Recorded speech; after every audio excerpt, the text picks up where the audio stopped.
remotivating yourself. When you get to take a time out, come together, celebrate, you feel empowered to go more, longer, harder. And before you know it, you've hit the big goal. And that's something that we've perfected.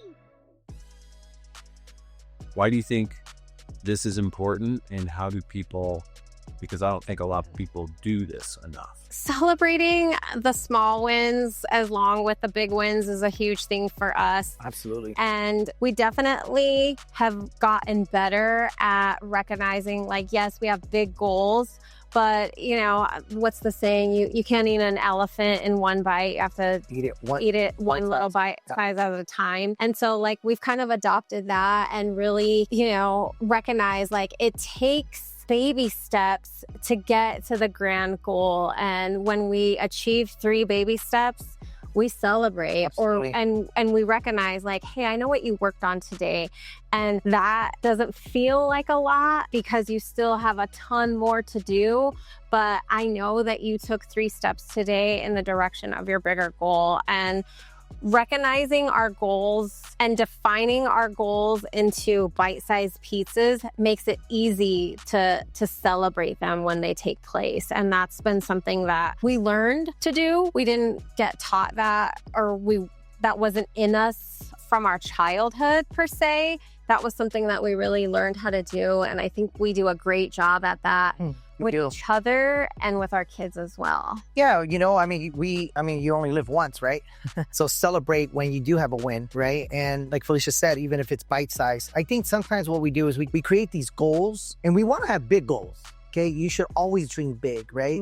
Always be dreaming big, but definitely cutting those goals into smaller goals so that when you reach those goals, you do celebrate them. It's a reason to celebrate, and celebration looks different for everybody, right? We love to travel. So because we love to travel, we'll book random, we can never own a timeshare because you had to book it in advance. And we live a life where, like, let's celebrate. And then we just head out, right? Spontaneous. We're very spontaneous. And being spontaneous is actually really fun.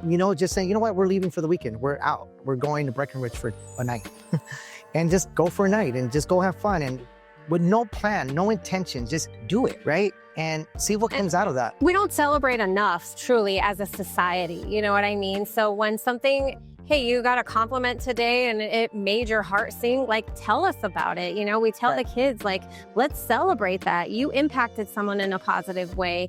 We celebrate closings. We celebrate, contracts. We celebrate grand openings of businesses. We celebrate raises. We celebrate promotions. We celebrate the normal stuff, birthdays and holidays and all of those things. So for us, celebrate your relationship. Celebrating all the time. Yeah.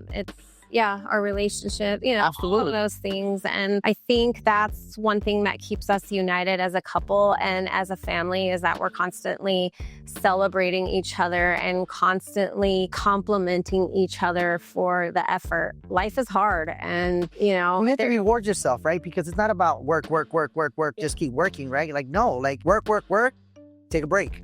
It's also part of rejuvenating. Yeah. Right? When you take that break, you're rewarding yourself, but you're also rejuvenating yourself back, right? You're making yourself feel good again so you can go back at it again for the next 8 months. And instilling, remotivating yourself. When you get to take a time out, come together, celebrate, you feel empowered to go more, longer, harder, and before you know it, you've hit the big goal. And that's something that we've perfected and something that I'm really proud of. Absolutely.